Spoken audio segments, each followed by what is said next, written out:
Wala nang maraming paligoy-ligoy pa, diretso sa punto na. Maiksi lang ang komentaryo, pero diretso sa punto. Maraming kuro-kuro, may tiwali, may totoo. Dito, sa puntong diretso tayo. Punto, diretso. Umalma si Duterte, si Pulong, kasi sabi niya, sabi kasi ni ACT Teachers Party List Tinio, ang rekomendasyon ni ACT Teachers Party List Tinio, imbestigahan yung pondo yung pondo ni Pulong, yung 51 billion pesos niya na pondo noong panahon ng presidente pa ang ama niya. Pinapaimbestigahan ni Tinio yun. At yung Dolomite, yung Dolomite project ni Duterte nung panahon niya, pinapaimbestigahan din ni Tinio at iimbestigahan na nga yun kay Congressman Terry Ridon. So nagre-react dito si Pulong. Sabi ni Pulong, bakit daw yan ang pinupukusan? Samantalang ang dapat fokusan yung mga anomalya daw, yung mga katiwalian daw ng kasalukuyang administrasyon dahil ito daw talaga yung tambak. Ito daw sila Tinio, itong Makabayan Black. Bakit daw hindi pinapaimbestigahan nila Tinio yung itong mga anomalya ng kasalukuyang administrasyon? At saka yung anomalya ni Romualdez, bakit daw sa kanyang ama at sa administrasyon ng kanyang ama, ng Duterte, ang pinupukusan ito nila Tinio ng mga Makabayan Black? Ngayon, binarasya ni Tinio, ni Representative Tinio ng ACT Teachers Party List. Sabi ni Congressman Tinio, ito kay Pulong. Sabihin daw kay Pulong, hindi ba niya i-Google search niya na lang, sabi, i-Google search niya na lang, libre naman.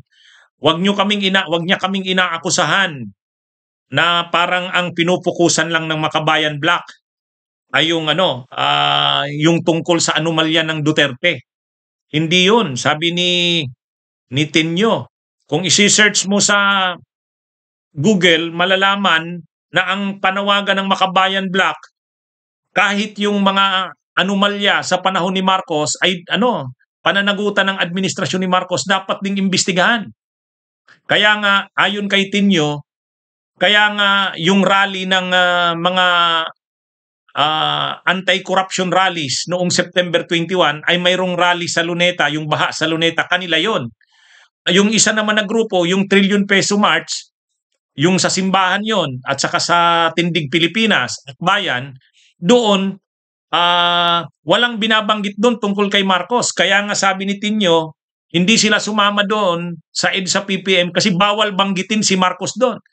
Samantalang doon sa baha sa Luneta rally na sila ang nag-organize, dapat panagutin hindi lang si Duterte kundi pati si Marcos din tungkol sa mga anomalya sa flood control. Kaya ang sabi ni Tinio, mukhang ignorante si Representative Duterte sa aktual na ginagawa ng Makabayan.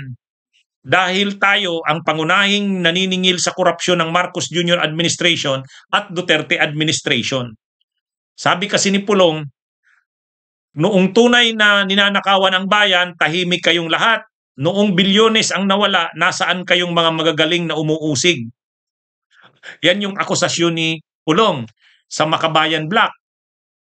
Nasaan daw?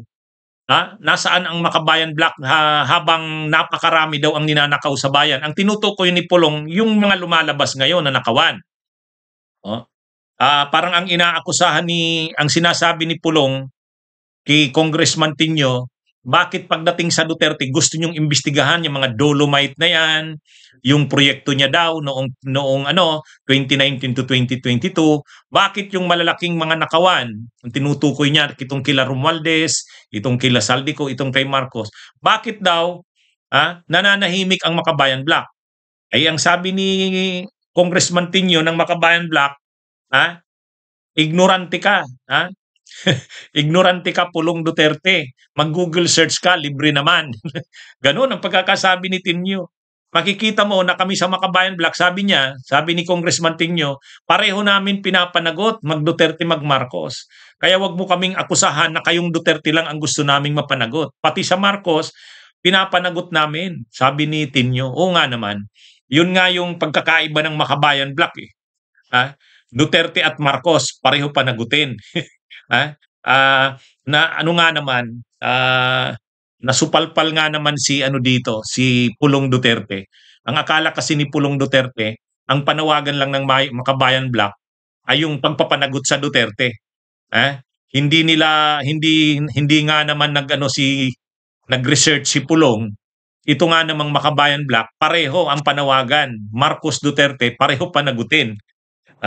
Kaya yung panawagan ngayon ng Makabayan Black na suportado ng Makabayan Black yung investigasyon ng Dolomite, yung Dolomite Project, suportado ng Makabayan Black. Kaya doon nagalit si Pulong eh.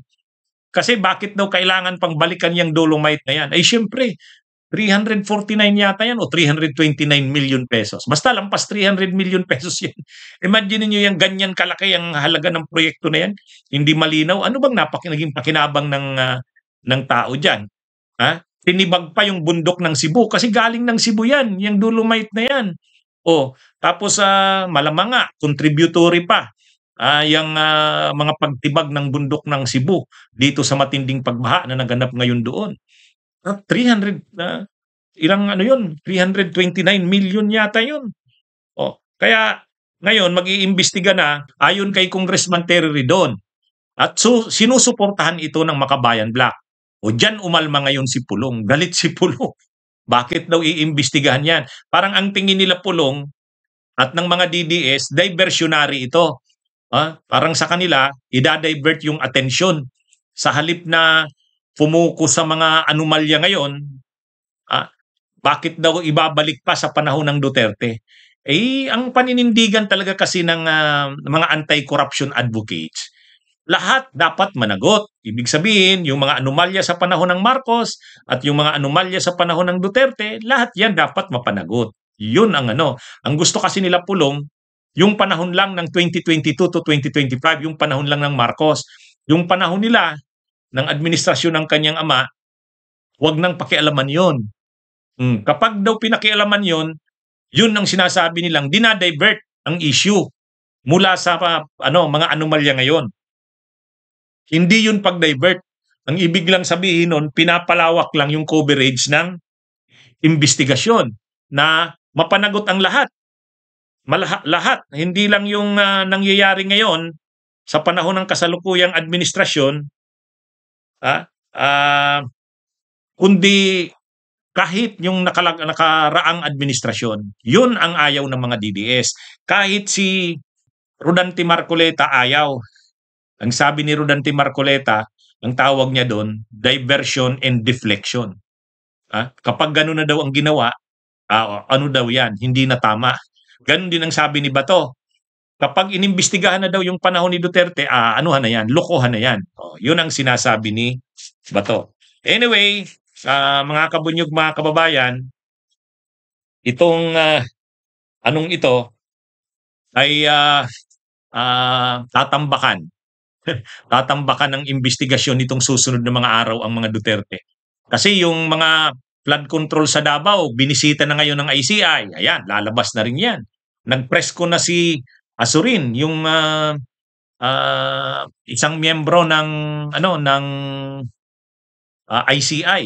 Dating PNP Chief Asurin, yung pumalit kay Magalong, nagsabi niya, mayroon mga nakitang mga substandard na mga proyekto sa panahon ng sa Davao City. Binisita ng ICI ngayon yung mga projects doon.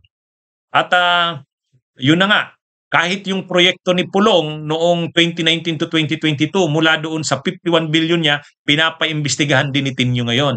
Kaya tatambakan ang mga Duterte. Tatambakan ng investigasyon sila ngayon.